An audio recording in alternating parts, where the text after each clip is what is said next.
فذکر فإن الذکریٰ تنفع المؤمنین، نصیحت کیجئے، بے شک نصیحت مومنوں کو فائدہ دیتی ہے۔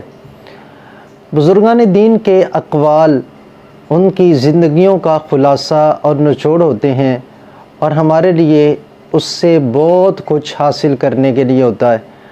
آج حضرت داتا گنج بخش علیہ رحمہ کے چند اقوال آپ کے سامنے رکھنے ہیں۔ آپ ارشاد فرماتے ہیں کہ 10 چیزیں 10 چیزوں کو کھا جاتی ہیں: توبہ گناہوں کو، جھوٹ رزق کو، غیبت نیک اعمال کو، غم عمر کو، صدقہ بلاؤں کو، غصہ عقل کو، پشیمانی سخاوت کو، تکبر علم کو، نیکی بدی کو، عدل ظلم کو۔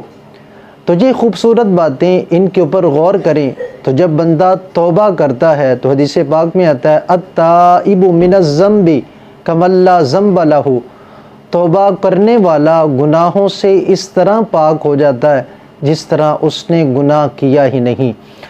دوسری چیز، جھوٹ رزق کو ختم کر دیتا ہے، اس واسطے رزق حلال صدق مقال، یہ 2 چیزیں لازم ہیں۔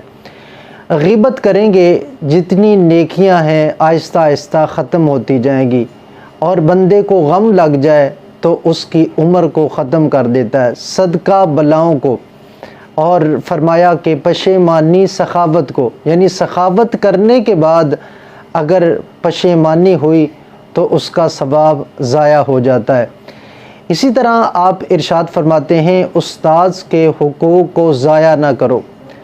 اسی طرح آپ کا ایک فرمان ہے حرام کے لقمے سے پرہیز کرو۔ اسی طرح آپ کا ایک خوبصورت قول ہے، آپ ارشاد فرماتے ہیں جہاں بے عزتی ہو وہاں نہ جا۔ اسی طرح آپ کا ایک خوبصورت فرمان ہے، آپ ارشاد فرماتے ہیں آنکھوں سے پانی بہا اور خوشی تھوڑی کر، یعنی آنکھوں سے خوف خدا سے آنسو بہتے رہنا، یہی آنکھوں کی خوبصورتی ہے۔ اس واسطے کہ زیادہ ہنسنا، خوش ہونا، زیادہ ہنسنا یہ دل کو مردہ کر دیتا ہے۔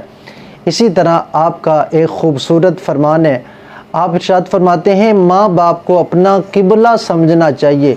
اسی طرح آپ ارشاد فرماتے ہیں مال کی محبت کو عذاب سمجھ کر فاقہ کشوں اور مستحقوں پر لٹا دینا چاہیے، اور سب کچھ اس دن سے پہلے کہ جب قبر میں تجھے کیڑے کھا جائیں۔